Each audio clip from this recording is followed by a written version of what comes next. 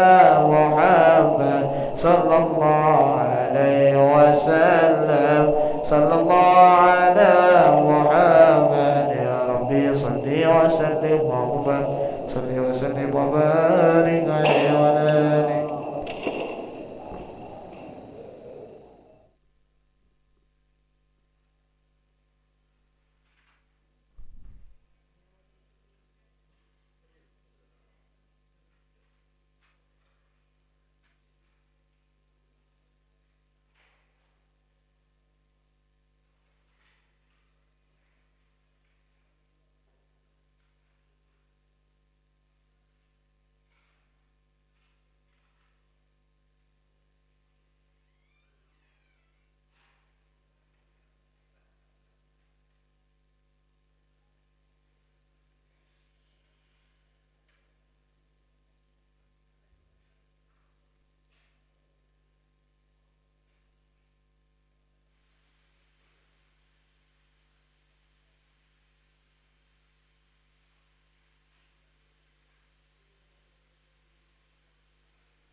Ibu-ibu, bapak-bapak, mari kita mulai kajian kita dengan sama-sama baca Al-Basmalah. Bismillahirrahmanirrahim. Pagi ini kita masih melanjutkan kajian surat Al-Isra. Surat Al-Isra, surat ke-17, juz 15. Terakhir kita pelajari ayat ke-36. Hari ini 37 dan 38. A'udzubillahi minasyaitonirrajim. Bismillahirrahmanirrahim. Alhamdulillahi rabbil alamin. Nashhadu an la ilaha illallah wahdahu la syarika lah wa nashhadu anna Muhammadan abduhu wa rasuluh la nabiyya ba'dah wassalatu wassalamu ala rasulillah Muhammad ibn Abdillah wa ala alihi wa sahbihi wa mawalah amma ba'dah. Supaya nyambung, kita mulai ayat 35 dulu, nyambung dengan bahasan kemarin. A'udzu billahi minasyaitonir rajim wa auful kaila idza kiltum wazinu bil qistasil mustaqim dzalika khairu wa ahsanu ta'wila. Wa aufu, tepatilah, sempurnakanlah oleh kamu sekalian Al-kaila, takaran. Takaran ini bisa ukuran berat atau isi. Berat itu kalau misalnya benda cair atau benda padat juga bisa seperti gula atau beras atau tepung. Bisa juga takaran ini menakar apa? Panjangnya kain, panjangnya barang-barang yang diukur dengan panjang. Jadi bisa panjang, bisa berat. Pokoknya ada takarannya, ada ukurannya. Idza apabila kiltum, kamu sekalian menakar. Wazinu, dan timbanglah. Ini dipertegas lagi, timbangan bil qistasil mustaqim, dengan timbangan yang lurus. Sekilonya. Sekental beras sekentalnya. Zalika, semua itu yang disebutkan tadi, khair, lebih baik atau yang terbaik. Wa ahsanu ta'wila, dan sesuatu yang lebih baik akibatnya, lebih baik efeknya dari menakar yang tepat, menimbang yang tepat. Karena apa? Tidak ada yang dirugikan, tidak ada yang dizalimi. Kehidupan ini, dalam kehidupan selalu ada transaksi jual beli untuk mendapatkan barang, untuk menopang hidup kita. Maka kalau timbangan tepat, ukuran tepat, maka tidak ada yang dizalimi. Oleh karena itu dalam kaidah agama, jual beli itu antarodin minkum, atas keridhaan, ridho dari kamu yang bertransaksi antara penjual dan pembeli. Maka sebaiknya dalam transaksi itu ada kejelasan dulu.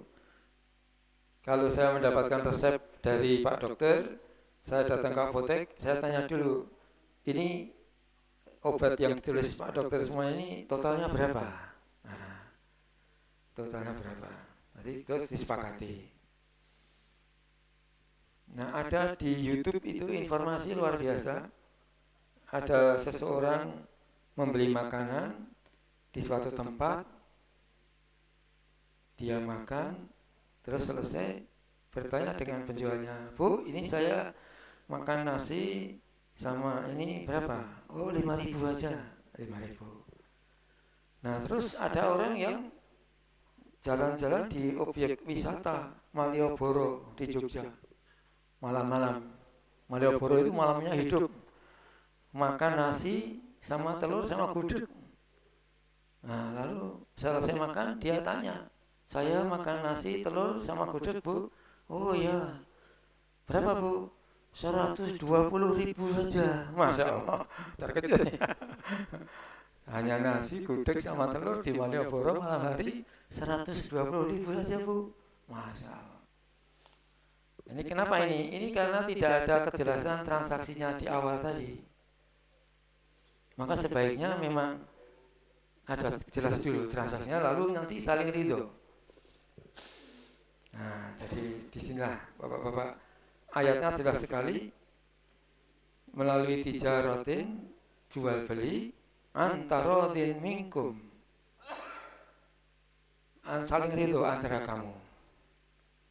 Maka terima kasih. Setelah saling ridho tadi, tidak ada kedzaliman antara keduanya. Maka dalam transaksi dalam Islam itu tidak boleh ada 3 hal, yaitu maghrib. Maghrib itu maisir, gharar, dan riba. Nah, jadi ini dalam kajian ekonomi Islam, transaksi kita dengan orang lain ini tidak boleh ada 3, yaitu maghrib, maisir, maisir itu perjudian, sesuatu yang enggak jelas. Harus jelas dulu semua, tidak ada yang tidak jelas. Kemudian goror itu ada yang menipu. Makanya Rasul ketika inspeksi di pasar melihat ada orang jual kurma, atasnya bagus, tangan Rasul dimasukkan, wah dalamnya kok busuk-busuk, wah tak boleh. Atasnya dengan dalamnya harus persis sama, satu standar. Nah, itu tidak boleh ada maisir, sifatnya gambling, sesuatu yang tidak jelas. Yang kedua, tidak boleh ada gharar, penipuan. Yang ketiga, tidak ada riba. Nanti harus dipelajari lebih lanjut, ini apa ini riba ini. Nah, jadi nanti dikaji lebih lanjut. Jadi intinya ayat Quran, pelajaran dari agama Islam menjelaskan bahwa dalam transaksi tadi itu harus adil, tidak ada penipuan, tidak ada yang dirugikan.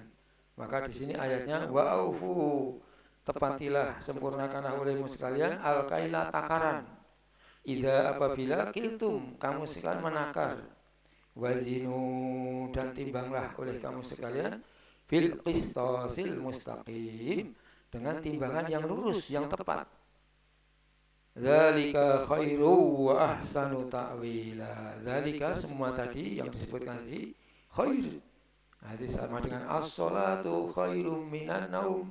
Nah, salat itu lebih bagus, lebih baik daripada tidur. Nah, ini dzalika semua tadi khairun, lebih baik, lebih bagus, yang terbaik. Wa ahsanu ta'wila, dan lebih baik akibatnya. Jadi setelah ditimbang, maka berikutnya keadaannya lebih baik, tidak ada yang dizalimi. Kemudian ayat 36, wala taqfu ma laisa laka bihi ilm, innas sam'a wal basara wal fuada kullu ulaika kana anhu mas'ula. Wala, dan janganlah taqfu, kamu sekalian mengikuti ma, sesuatu, laisa laka, yang tiada bagimu, bihi, terhadap sesuatu tadi, ilmun, pengetahuan. Jangan ikut-ikut sesuatu yang kamu tidak tahu, harus tahu persis. Wala tamshi, dan janganlah kamu inna sam'a, sungguh pendengaran, wal basara, penglihatan, wal fuada, dan hati nurani, kulu, masing-masing, ulaika, dari mereka itu, yaitu pendengaran, penglihatan, dan hati yang memutuskan, karena adalah ia anhu, tentang sesuatu tadi yang diputuskan tadi, mas'ula, akan ditanya, diminta pertanggungjawaban oleh Allah. Jadi bapak-bapak, ibu-ibu dan saudara, Masya Allah, kalau kita ngaji Quran begini ini, kita lalu ingat sejak kita menjadi mukallaf. Mukallaf itu orang yang mulai mengemban taklif.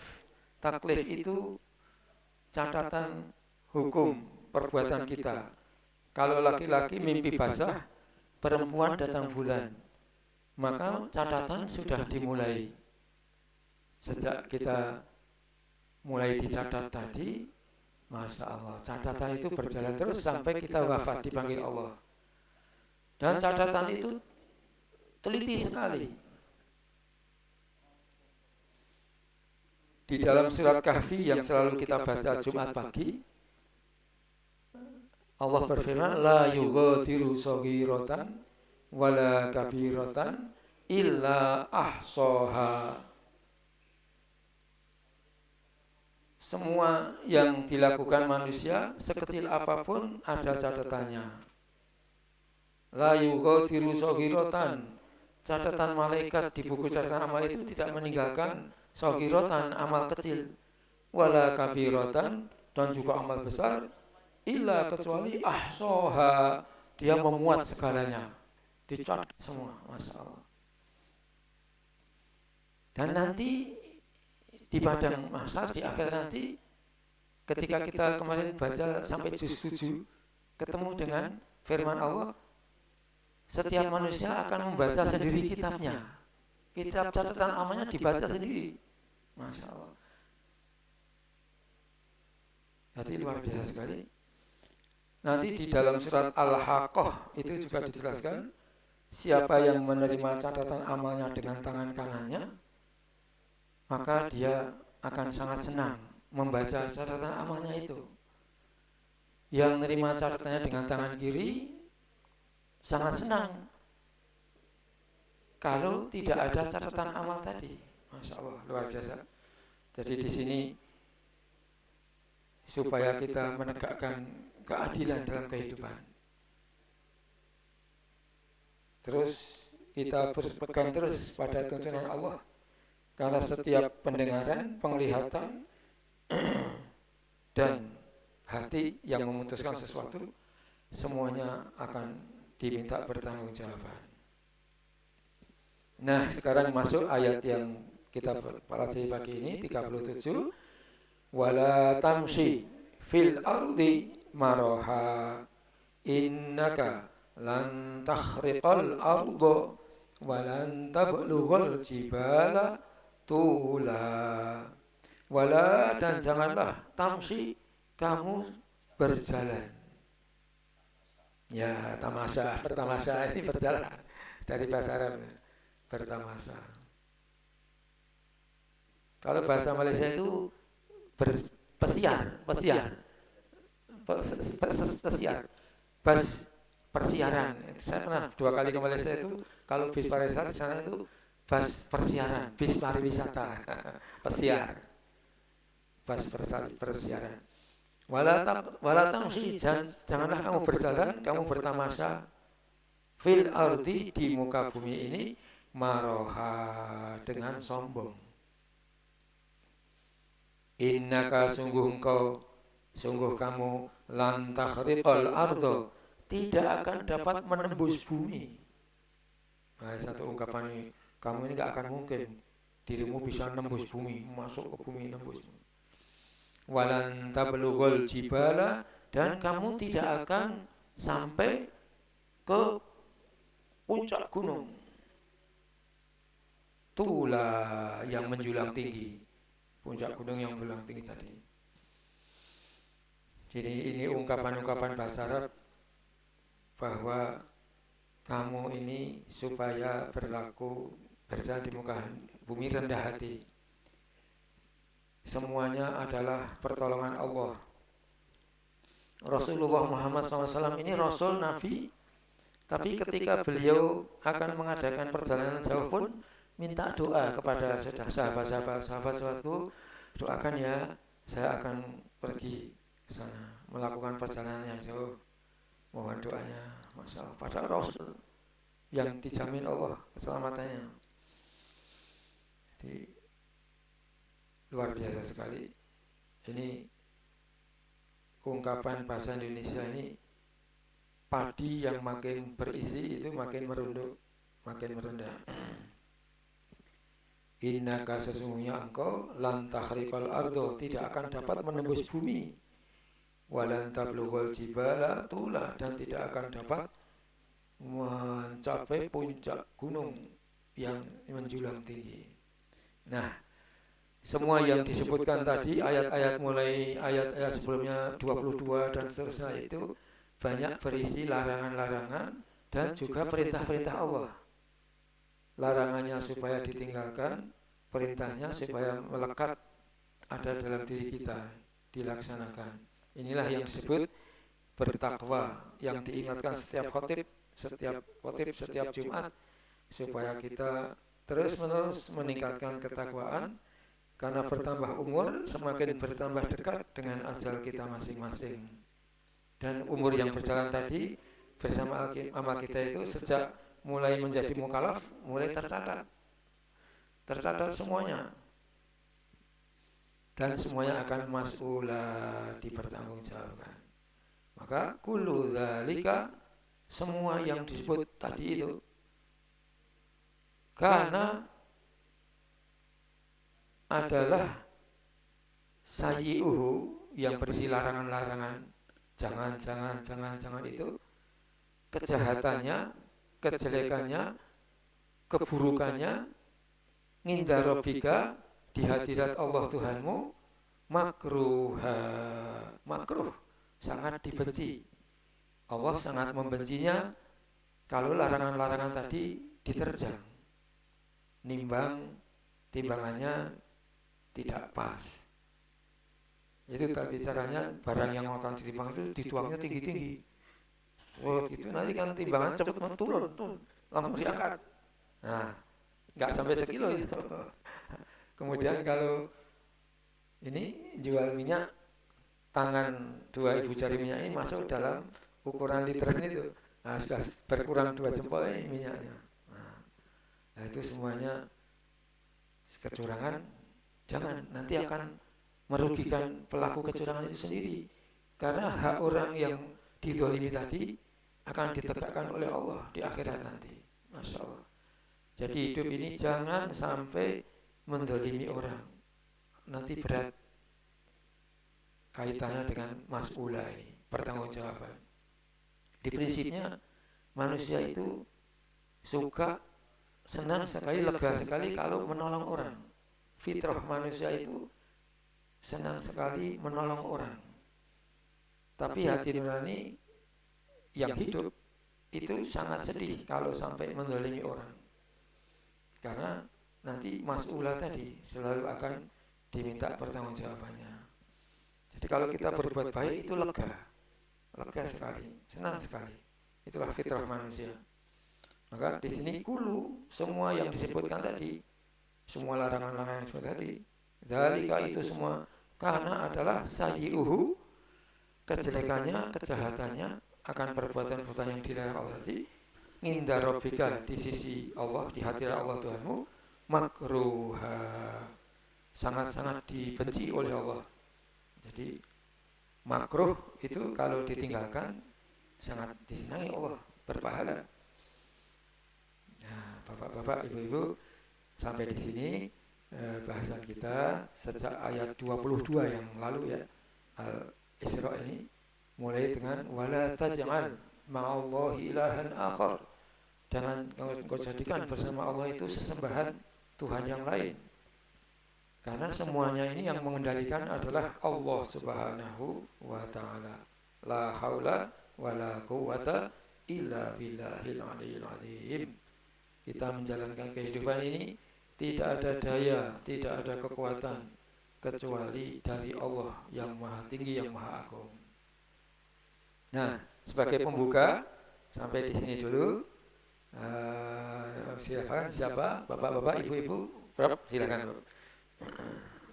Assalamualaikum warahmatullahi wabarakatuh. Waalaikumsalam warahmatullahi wabarakatuh. Membahas tentang ayat ke-37. Dan janganlah engkau berjalan di muka bumi dengan sombong. Nah, sombong. Ini definisinya apa sombong? Apa yang dimaksud dengan sombong? Kadang orang lain mengatakan seseorang itu si A sombong, tapi dia tidak merasa sombong. Dia mengatakan dia sudah berbuat baik, sudah berlaku baik, sudah sopan. Tapi orang lain menganggap dia sombong. Nah, dulu saya ingat orang tua saya ngajarkan, kamu tuh kalau jalan tuh jangan nyungak, apa namanya, naik kepala negadah itu. Tapi nunduk, sombong kalau naik kepala. Nah, jadi ada orang banyak memuji-muji dia sendiri. Pencitraan kalau sekarang itu. Dia membangun pencitraan diri dia sendiri supaya orang menganggap dia hebat. Seorang menganggap dia dermawan. Ujung-ujungnya tentu minta dipilih jadi pejabat, pemimpin kah, politisi kah, wakil rakyat kah. Nah itu, apakah itu sombong? Nah itu. Nah kemudian yang kedua, pertanyaan kedua, kira-kira amal, usaha apa saja, perbuatan-perbuatan apa saja yang bisa kita latih?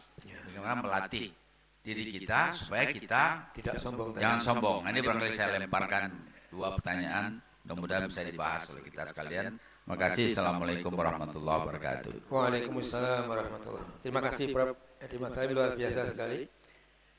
Jadi ilmu ini dimulai dengan kata apa. Maka tadi wala taqfu ma laisa laka bihi ilmun. Jangan kamu mengikuti sesuatu yang tiada bagimu akan sesuatu tadi ilmu. Nah, ilmu itu dimulai dengan apa? Apa sombong? Nah, ini. Kalau kita sering mendengar, kita ini harus bersyukur dan bersabar. Apa syukur? Apa sabar? Nah, itu kuncinya itu. Maka harus tahu dulu ini apa? Ilmu ini apa? Apa sombong? Kemudian nanti kalau sudah ketemu, lalu nah ini apa yang harus kita latih, dibiasakan membentuk dalam kepribadian kita, karakter kita, supaya kita tidak terkena sombong ini. Nah, bapak-bapak, ibu-ibu, mungkin ada yang pernah mengkaji secara khusus apa ini sombong ini. Silakan, Pak Haji Danarto, ada sesuatu yang bisa disampaikan? Ya, silakan.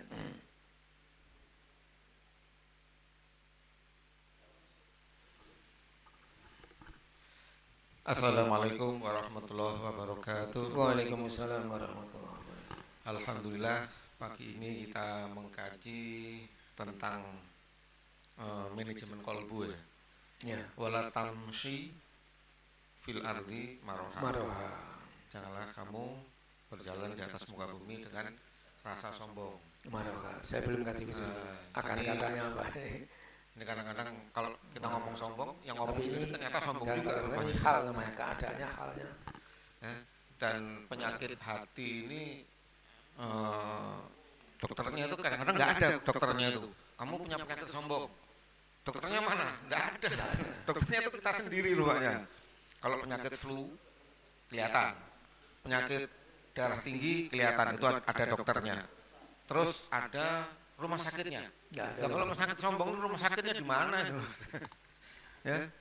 Nah, yang lebih ngeri lagi itu kalau di dalam hadis-hadis dikatakan la yadkhulul jannah man fi qalbihi zaratan misqala minal kibriya. Ya, minal kibri. Ya. Jadi tidak akan masuk surga seseorang yang dalam hatinya itu ada kesombongan.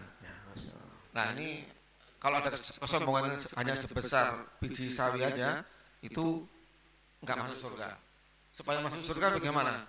Ya dicuci dulu lah. Dicuci ini agak lama ini, ya. Tergantung besar kecilnya kesombongan. Nah, jadi ini kita sama-sama mengkaji, kita meneliti diri kita masing-masing. Kita ini masih ada sombong enggak? Nah, kalau ada sombongnya itu jangan besar-besar. Makin lama itu makin kecil. Nah, tapi kalau ini kita tidak berusaha untuk general check up ya, general check up tentang kesombongan ini kayaknya sombong ini sulit untuk diobati. Kadang-kadang yang kena penyakit sombong aja tuh nggak tahu kalau dia itu punya penyakit. Nah, ini repot ini. Kalau dikasih tahu kamu itu punya penyakit, mestinya gembira itu. Alhamdulillah. Terima kasih ya saudaraku ya. Kamu telah menunjukkan penyakit yang berbahaya. Seperti kalau misalnya kita punya penyakit darah tinggi, ada dokter memberitahu, Mas, kamu itu punya penyakit darah tinggi. Bahaya. Terima kasih ya, dikasih tahu nih. Atau misalnya, di belakang kamu itu ada ular itu. Mana? Oh iya, ini ada ular nih. Nah, mestinya bergembira. Tetapi kalau penyakit-penyakit seperti sombong ini, kalau dikasih tahu, ya masing-masing punya sikap ya. Nah, kalau dalam hadis ini dari hadis Sahih Muslim dikatakan al-kibru batorul haq wa ghamdun nas. Jadi sombong itu adalah batorul haq, menolak kebenaran, wa ghamdun nas. Ghamdun nas itu artinya memandang rendah, menganggap remeh atau menganggap rendah orang lain. Nah, ini ciri-cirinya ini. Ya, definisinya itu. Nah, sekarang di sini coba saya ambilkan dalam kitab Imam Al-Ghazali di antara tanda-tanda orang-orang yang sombong. Nah, mudah-mudahan kalau ini terjadi pada diri kita tahu nih penyakit, kemudian kita berusaha untuk menyembuhkan. Takut-takut kalau nggak kita sembuhkan, terus penyakit ini kronis, makin berat. Itu makin bahaya. Kalau kita punya penyakit jantung, dibiarkan kronis, terus kita berobat, itu mengeluarkan biaya yang cukup banyak. Mungkin harus keluar negeri bahkan ya, harus nginep, perjalanan jauh. Itu pun belum tentu sembuh. Tetapi kalau itu sembuh, alhamdulillah. Tetapi kalau itu nggak sembuh, paling akibatnya hanya mati saja. Kemudian di kuburan itu kita tidak ditanya, kenapa kamu tidak menyembuhkan penyakit jantung. Tapi kalau sombong, itu kalau kita nggak sembuh, kemudian kita mati, itu berlanjut itu di kuburan, itu berlanjut itu. Kenapa kamu sombong? Nggak diobati? Ya termasuk diobati di neraka ini loh yang nggak sedap ini. Ya. Di neraka, tergantung penyakitnya. Jadi kita terpaksa opnamenya itu di neraka. Nah ini yang repot ini. Kemudian disebutkan di sini di dalam kitab Imam Al-Ghazali, ya, di antara penyakit-penyakit sombong itu adalah mudah marah. Jadi kalau diingetin kita mudah marah, ya. Apalagi ini kita punya fasilitas yang diberikan oleh Allah Subhanahu Wa Taala. Di antara fasilitas itu kekayaan, mungkin pangkat, jabatan, atau kita punya pengikut. Ini fasilitas yang diberikan oleh Allah Subhanahu Wa Taala kepada kita. Ini kadang-kadang menyebabkan mudah sombong. Ya. Jadi kalau seandainya nanti ada yang menasihati kita, ini kita mudah marah, mudah tersinggung. Nah, itu ciri-ciri kita masih sombong. Kemudian ciri-ciri yang selanjutnya itu mudah dendam. Kalau kita ini dendam, nah itu ada ciri-ciri sombong itu. Ya. Jadi kadang-kadang itu di kantor nih ya, di kantor itu kadang-kadang kita itu ada rapat, diskusi, kemudian masing-masing mengeluarkan pendapat, kemudian ternyata pendapat kita itu tidak diterima, bukan tidak diterima ya, ada yang dimenangkan pendapat orang lain. Nah, terus selesai rapat, itu baru terpikir itu kita itu, harusnya tadi itu saya ngomong begini itu supaya diterima, itu dendam ke bawah setelah rapat. Nah ini juga sifat-sifat yang cukup berbahaya. Kemudian di antara sifat-sifat sombong lagi, ciri-cirinya itu sulit menghilangkan iri, hasad, dengki. Jadi kalau ada orang mendapatkan rezeki, ya rezeki itu entah itu mungkin dia pendapatannya lebih tinggi, penghasilannya lebih banyak, atau pangkatnya naik lebih cepat lah. Pangkat saya masuk lebih dulu nih, kok dia naik jabatan lebih dulu. Nah ini juga ciri-ciri ada rasa kesombongan. Kemudian yang berbahaya bagi orang-orang yang mempunyai jabatan, itu mudah mengejek orang di bawahnya. Jadi kalau kita ada kegemaran mengejek orang, ya kita tinggal melihat aja, jangan-jangan saya ini ada penyakit sombong. Positif apa negatif? Nah, kemudian di antara ciri-ciri yang lain lagi, kadang-kadang sulit berbuat jujur nih. Nah, karena ada kepentingan kita yang terganggu, terus kita membuat ketidakjujuran di dalam suatu peristiwa.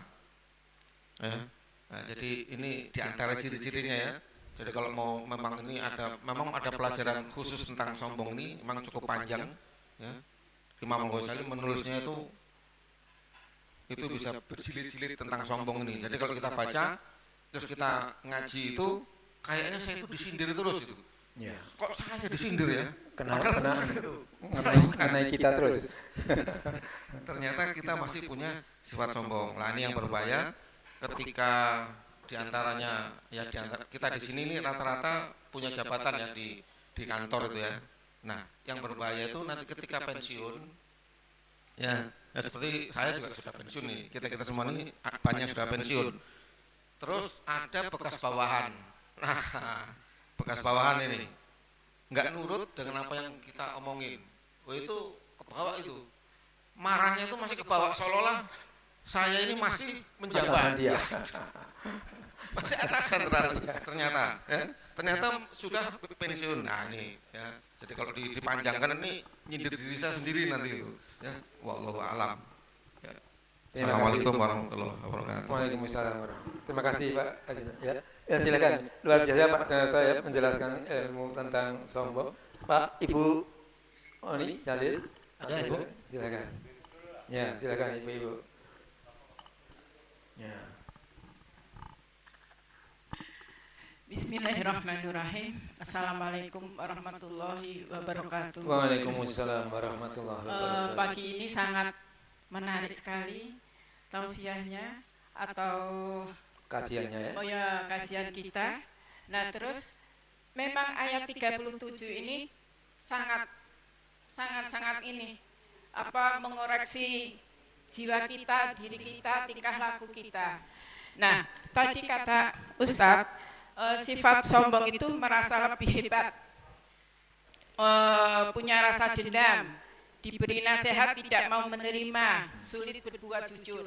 Nah sekarang dalam prakteknya, misalkan ada seseorang yang berjalan, bertemu dengan seseorang padahal kenal itu, dia pura-pura nggak ngeliat, nggak negor, apakah itu termasuk sombong? Karena merasa dirinya lebih hebat, lebih kaya. Nah, minta penjelasannya. Terima kasih. Terima kasih Ibu Jalil, luar biasa sekali pertanyaannya untuk kita semua. Di bapak-bapak, ibu-ibu, ayat 37 ini betul-betul menyentuh kita ya. Wala tamshi fil ardi maraha. Janganlah engkau berjalan di muka bumi ini halnya keadaannya maraha, sombong. Kalau kita pelajari dialog Allah dengan para malaikat waktu masih di alam surga, Allah menciptakan Adam, lalu seluruh penghuni malaikat diminta bersujud kepada Adam, hormat. Yang melawan perintah Allah, tidak mentaati itu iblis.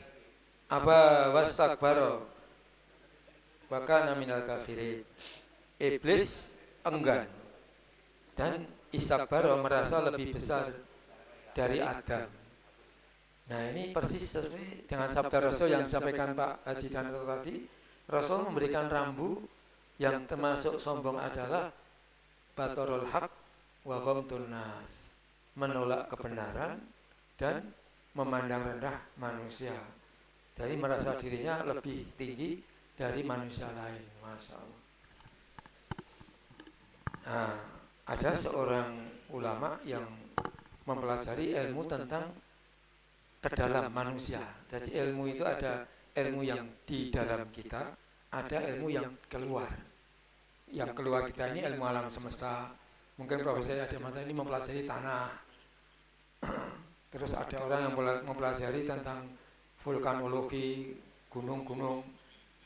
Ada ilmu tentang angin, ilmu tentang air, ini di luar manusia. Tapi ada orang yang mengkajinya ilmu tentang diri manusia, ke dalam. Itulah Imam Ghazali. Imam Ghazali ini dulu pernah hidup di atas menara masjid. Dia memikirkan tentang diri manusia. Lalu menulis berbagai buku, termasuk buku tentang hati manusia. Masya Allah. Jadi kalau kita ingin mempelajari tentang ilmu kedalaman diri manusia, pelajari buku-buku tulisan Al-Ghazali. Tadi disampaikan oleh Pak Haji Danarto, Al-Ghazali beberapa ciri-ciri yang menunjukkan sombong. Tadi sudah disampaikan oleh Bu Jalil juga bagaimana itu. Nah, jadi soal sombong ini mudah marah, mudah tersinggung, dendam, sulit menghilangkan iri, dengki, bahkan hasad ini seperti protes ya, luar biasa ini kejahatan hasad ini ada dimuat di dalam kelompok WA kita. Pak Haji Sopur memasukkan bagaimana kiat menghilangkan hasad dalam diri kita. Hasad itu kan memprotes, ya Allah, kenapa rezeki, pangkat dan sebagainya itu kau berikan orang lain tidak kepada diriku. Nah ini luar biasa ini kejahatannya. Padahal semua yang dari Allah itu pasti benar, pasti baik, pasti bermanfaat. Maka kita diajarkan oleh Rasul yang paling bagus, subhanallah wa bihamdih, subhanallahil azim, astagfirullah. Maha suci Allah dan segala puji baginya. Subhanallahil azim, maha suci Allah yang maha agung. Semua yang diputuskan Allah, yang dilakukan Allah itu pasti benar, pasti baik. Pak Haji Joko bisa menyampaikan. Assalamualaikum warahmatullahi wabarakatuh. Waalaikumsalam. Ibu, Bapak, jemaah tadabbur, semoga kita sentiasa sehat, panjang umur, mudah rezeki, dan penuh keberkahan. Amin ya rabbal alamin. Ustadz Burhan berkaitan dengan ayat 37 yang dilemparkan oleh Ustadz Prof tadi. Saya ingin memasukinya itu dari ayat yang 35, 36 dulu. Ya, 35, 36. Di awal itu 35 disebutkan di sini bahwa wa'uful kaila, sempurnakanlah takaran. Nah, takaran apa? Tentu disambung, dikaitkan dengan ayat 36, yaitu berkaitan dengan wala tahfu ma laisa laka bihi ilm, dan janganlah kamu mengikuti sesuatu yang tidak kamu ketahui, karena innasam wal basar, karena pendengaran, penglihatan, dan ujungnya atau muaranya wal fuad atau hati nurani. Jadi kita ingat waktu Ustadz Prof menyampaikan di usia 40 minggu atau 120 hari, seorang sosok janin ditiupkan rohnya oleh Allah. Kemudian ketika dilahirkan, ternyata bayi atau jabang bayi itu yang yang dirasakan atau ciptaan Allah itu adalah yang pertama adalah pendengarannya, kemudian menyusul nanti penglihatannya. Ketika tumbuh berkembang menjadi remaja dan dewasa, baru berkaitan dengan hati nurani yang sudah merupakan formulasi dari pendengaran, penglihatan, kemudian diolah oleh pikiran, barulah hati nurani. Nah, jadi menurut kami semua kegiatan seseorang atau manusia itu pada saatnya akan diminta pertanggungjawaban. Nah, ada 4 dasar daripada aturan yang membuat seseorang itu mempertanggungjawabkan. Itu berdasarkan yang pertama adalah bagaimana seseorang itu mendengar, melihat, dan mengolah pikirannya, lalu pada saatnya bagaimana ketetapan yang diperoleh dalam hati nuraninya tadi. Yaitu yang pertama dasarnya adalah Al-Quran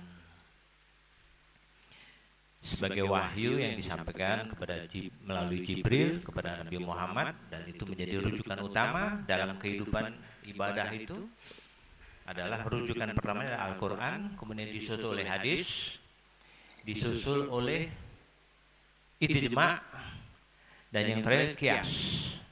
4 rujukan tersebut inilah yang akan mewarnai semua kegiatan seseorang atau manusia itu. Nah, dikaitkan langsung dengan ayat 37.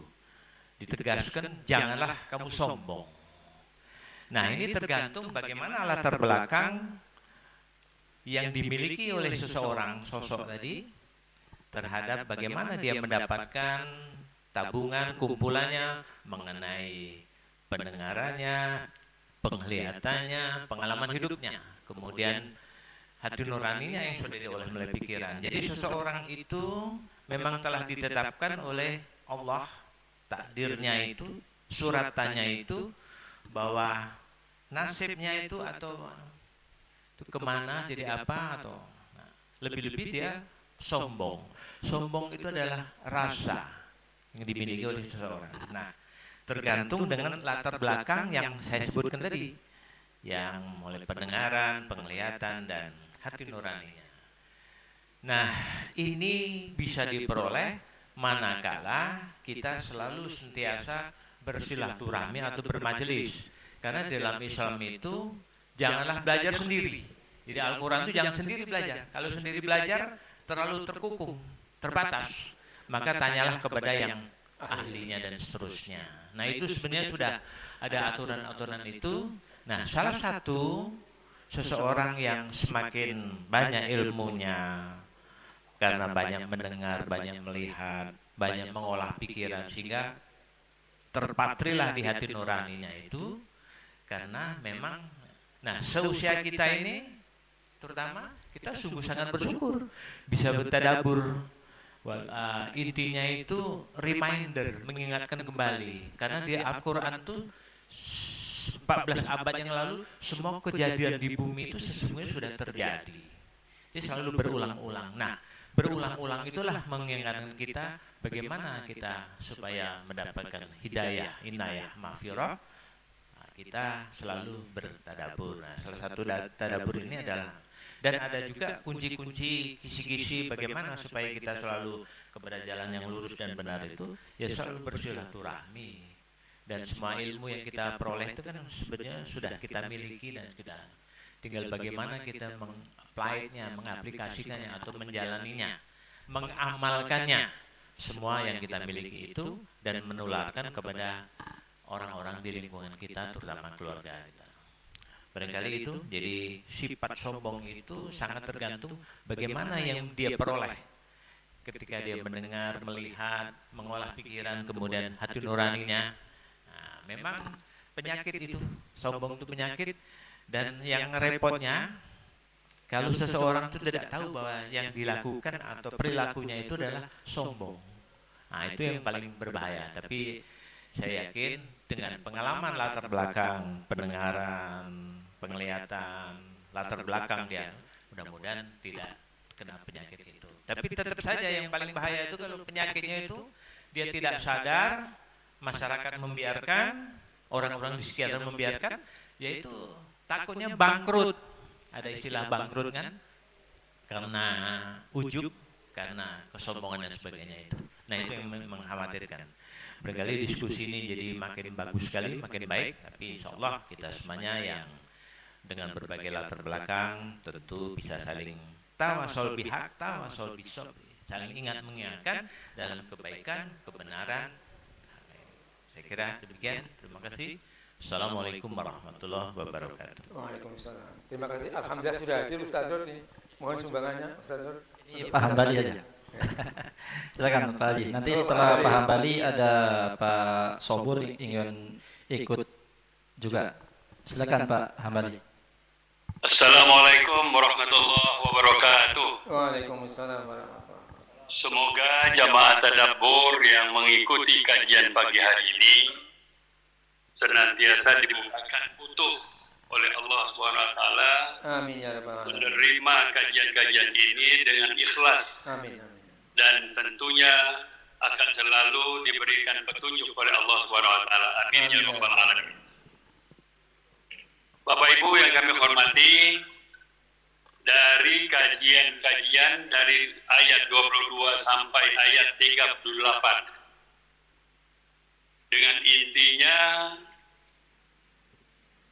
sifat kesombongan yang didefinisikan, sombong itu adalah akan membawa petaka dan menjadikan kita lalai dengan kenikmatan yang telah Allah berikan kepada kita. Di dalam hati manusia, di dalam diri manusia itu ada segumpal darah yang disebut dengan hati. Apabila hati itu baik, apabila hati itu sehat, maka akan sehatlah semua amal perbuatan manusia. Dan apabila hati itu jelek, berpenyakit, maka akan berakibat rusaklah seluruh perbuatan manusia.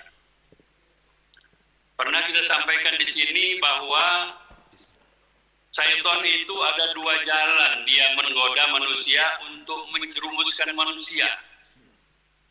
Yang pertama, antara lainnya dengan hati ini, dia merasa ujub, dia merasa lebih hebat, dia merasa lebih berilmu, dan lain sebagainya. Nah, setelah dia tidak berhasil, setan itu tadi menggoda manusia dengan kasat mata, berjudi, berzina, dan lain sebagainya, maka dia akan menyelusup melalui darah kita dengan memberikan perasaan yang ujub tadi.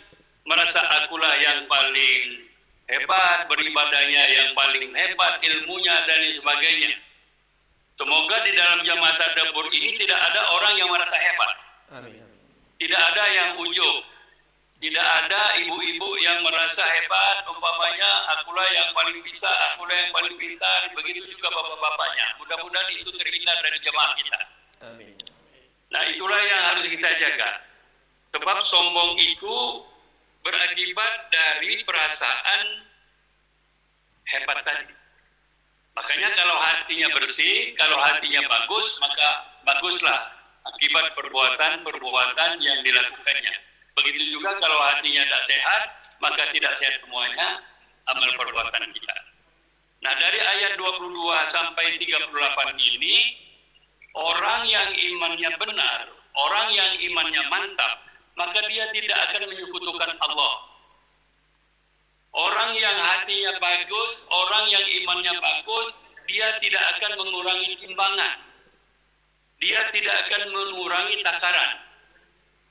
Kemudian kalau hatinya bagus, kalau imannya bagus, dia tidak akan merasa sombong. Sebab kesombongan itu, kata Allah di dalam ayat 37 ini, kamu tidak akan bisa menembus bumi dengan kesombonganmu itu. Begitu juga kamu tidak akan melampaui gunung, saking kamu sombongnya.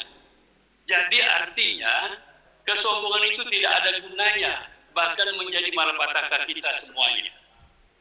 Nah, orang yang sombong juga tidak akan durhaka kepada orang tua. Kemudian orang yang tidak sombong tidak akan meremehkan orang lain. Oleh karena itu, sebagai kuncinya, dengan iman yang lebih bagus, iman yang mantap, maka seseorang itu dalam beribadahnya, dalam berperilaku, dia tidak akan menyakiti hati orang lain, tidak akan merasa sombong, tidak akan merasa dirinya yang paling hebat. Saya kira pengertian dari semuanya itu, kita harus menghindari rasa sombong. Kita tidak boleh hasad, tidak boleh dengki. Dengan adanya hasad dan dengki tadi, itu juga menyebabkan penyakit hati yang mengakibatkan juga kesombongan. Hasad, mentang-mentang dia ada uang, dia pacak beli mobil umpamanya. Nah, ketika orang beli mobil, kita sakit. Ketika orang mendapatkan nikmat, kita menjadi sengsara. Nah, ini akan berakibat kepada diri kita sendiri kalau kita berperilaku yang tidak baik tadi. Jadi kuncinya adalah iman yang mantap, iman yang baik. Tentu orang ini akan tidak melakukan perbuatan-perbuatan sombong tadi, perbuatan-perbuatan yang menyimpang, mengurangi takaran, dan akan mensekutukan Allah Subhanahu wa Ta'ala. Saya kira itu sebagai kesimpulan saya dari ayat 22 sampai ke ayat 38 ini. Demikian, Wassalamualaikum warahmatullahi wabarakatuh. Waalaikumsalam warahmatullahi wabarakatuh. Terima kasih. Pak Sobur, ada? Silakan Pak Haji Sobur.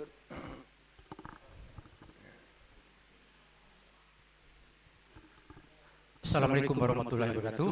Waalaikumsalam. Mohon maaf saya numpang nimbrung sedikit. Saya tertarik sekali apa yang dikemukakan oleh Pak Profesor tadi. Kira-kira definisinya itu apa sombong itu ya. Kalau kita perhatikan dari ayat Al-Quran ini bahwa Allah itu telah merekayasa sebenarnya ya, bahwa iblis itu dinyatakan sombong karena dua hal, Pak. Pertama, dia tidak nurut perintah Allah. Usjudu fasajudu illa iblis. Ya, iblis tidak mau tunduk. Ya. Yang kedua, dia merendahkan bahwa Nabi Adam itu terdiri berasal dari tanah, sedangkan iblis berasal dari api. Nah, itu definisi. Jadi kalau tadi dikemukakan bahwa ada hasad, ada dengki, ada iri, ada ujub, ada riya, itu kriteria-kriteria. Ya. Kalau sombong itu hanya dua itu saja sebenarnya ya. La tahsibil ardi maruhan, itu ya kata Allah. Jangan kamu sombong di atas bumi ini. Jadi kalau kita mengatakan dikit-dikit orang itu sombong, berarti kita juga sombong. Kita melebihi dari dia. Jangan mudah mengatakan orang itu sombong. Tapi ada kriteria tadi. Misalnya begini. Dulu orang Batak, orang Sunda, katakanlah orang Palembang, beda-beda, Pak. Tapi dia tidak sombong. Ya, misalnya terpijak kakinya. Ya. Kalau orang Batak mengatakan langsung, loh, ini kaki bukan kayu. Tapi kalau orang Sunda, punten, maaf ya, ini abdi mah apa bahasa apa ini? Beda cara dia mengungkapkannya. Ya. Misalnya orang Lahat atau katakanlah orang Kamilintang. Kami memang gak kasar, memang wataknya dari tabiatnya itu memang begitu. Beda dengan misalnya Pak Burhan, Pak Joko, ya, dari Surabaya, dari Jogja. Lebih halus, lebih rendah. Saya pernah tempoh hari kos di tempat orang Bandung. Dia sangat halus sekali, ramah sekali. Dan kadang-kadang kalau saya nggak ada makanan, dia kasih makanan. Tapi dia nggak pernah sholat, dia nggak pernah melaksanakan semua perintah-perintah Allah. Bahkan dia mungkin itu nggak mungkin dia, walaupun dia nggak sombong, nggak apa tadi yang itu tadi. Jadi apa yang dikemukakan oleh Ibu tadi, bahwa itu hanya sifat-sifat, bukan sombong. Ya, karena kriteria sombong itu memang sama dengan setan, sama dengan iblis. Tapi kalau sifat kita tadi misalnya, ya cara Pak Joko dengan saya beda. Kalau Pak Joko, ya halus sekali ngajak main tenis misalnya ya Pak ya. Tapi kalau saya, Pak Joko di mana nih? Kok nggak ada? Nah begitu ya. Ya, Pak Hambali, saya mengucapkan turut belangsungkawa ya Pak Hambali ya, atas meninggalnya kakak Pak Hambali. Mudah-mudahan Allah Subhanahu Wa Taala mengampuni segala dosa-dosanya dan diterima segala amal ibadahnya. Ini saja Pak sekalian, bahwa sudah ada kriterianya Pak ya, kriterianya itu saja. Nah yang lain tadi itu ada, jadi ujub, dosanya begini, beda dengan riya tadi kan. Riya itu adiknya kira-kira sombong, tapi kalau sombong itulah sama dengan setan. Nah itu jadi jangan mudah mengatakan orang gara-gara enggak ditegur. Mungkin dia lagi sakit gigi Pak, memang kan negur dia kalau enggak sakit gigi. Atau dia lagi banyak permasalahan, mungkin buntu, utang banyak, ngapa dia cak marah-marah? Memang banyak masalah di rumahnya. Beda dengan uang lagi berduit, lagi dapat rezeki, malah kita dikasihnya duit. Nah sifatnya jadi baik, jadi bukan sombong dia, karena dia sakit gigi, enggak negur. Ya. Kalau Pak Burhan kan disalami semua orang. Ya. Nah ada yang enggak sanggup nyalami karena bongkok, misalnya sakit, Pak. Jadi yang mana yang dekat saja salaman. Tapi bukan dia sombong, bukan dia tidak perhati kepada teman-teman yang ada sini. Itu beda-beda karakter tadi ya. Hanya itu saja, sekedar masukan dari kami. Terima kasih, mohon maaf. Wassalamualaikum warahmatullahi wabarakatuh. Terima kasih Pak Subhan, luar biasa sekali. Sebagai penutup, Ustadz Nur, silakan. Baiklah, sedikit saja menambahkan mengenai tentang sombong, kayaknya menarik. Jadi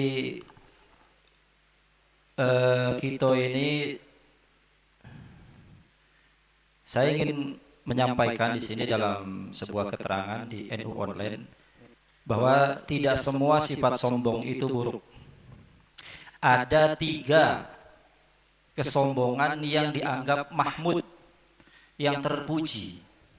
Nah, ini kayaknya langsung menggelitik kita ya. Yang pertama adalah sombong kepada orang yang sombong. Kalau ada orang sombong, kita sombongin lagi, Bu.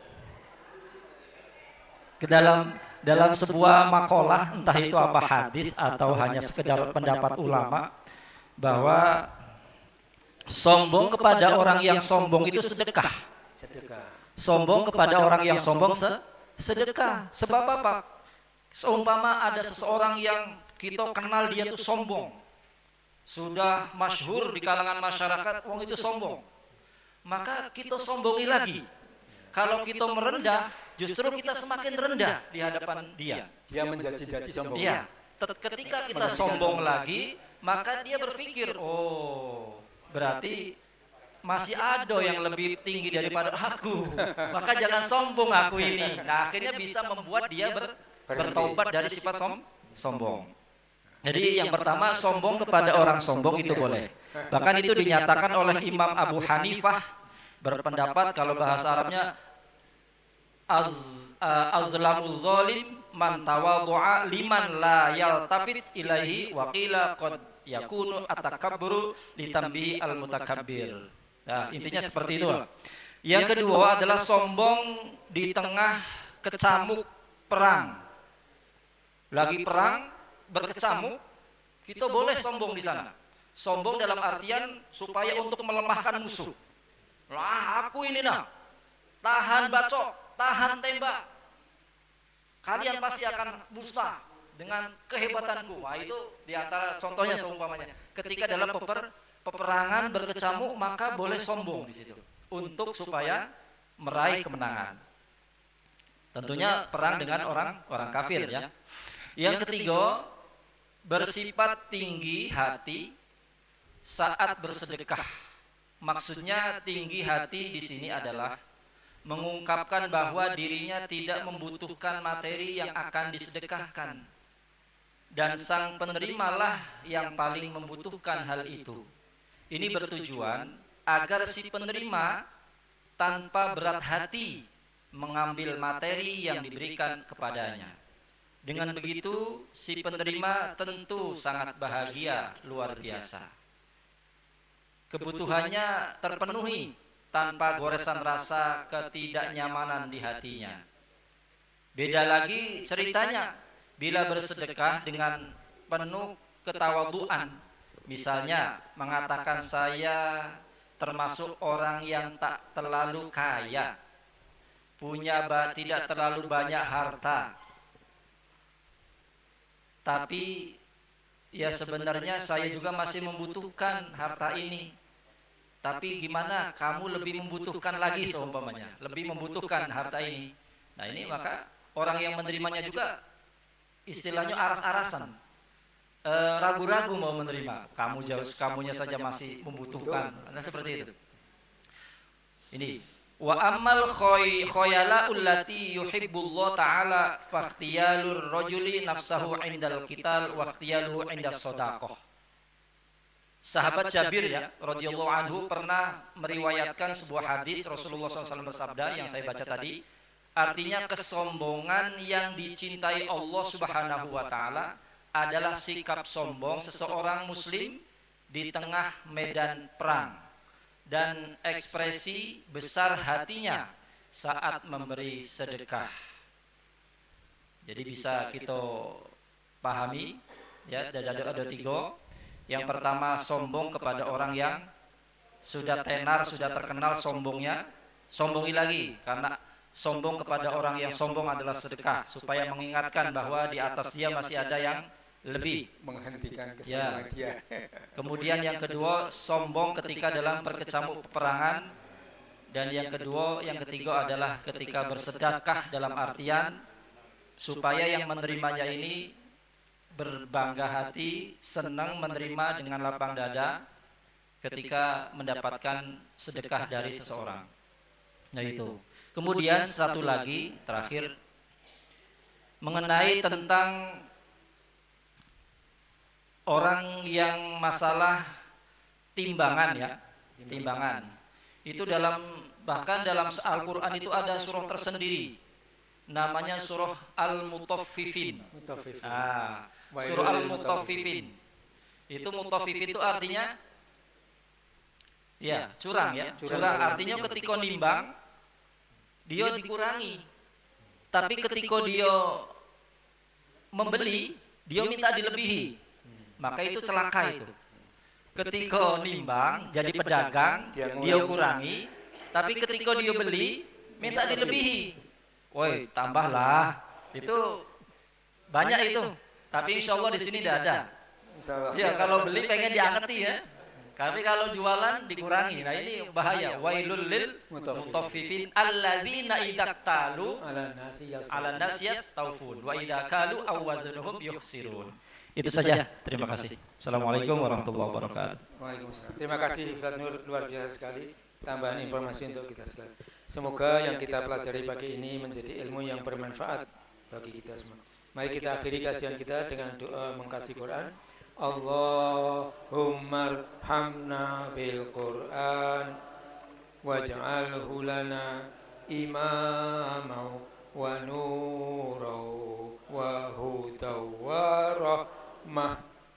Allahumma zakkirna minhu ma nasina wa 'allimna minhu ma jahilna warzuqna tilawatahu ana al-laili wa atrafan nahar waj'alhu lana hujjatan ya rabbal alamin. Terima kasih.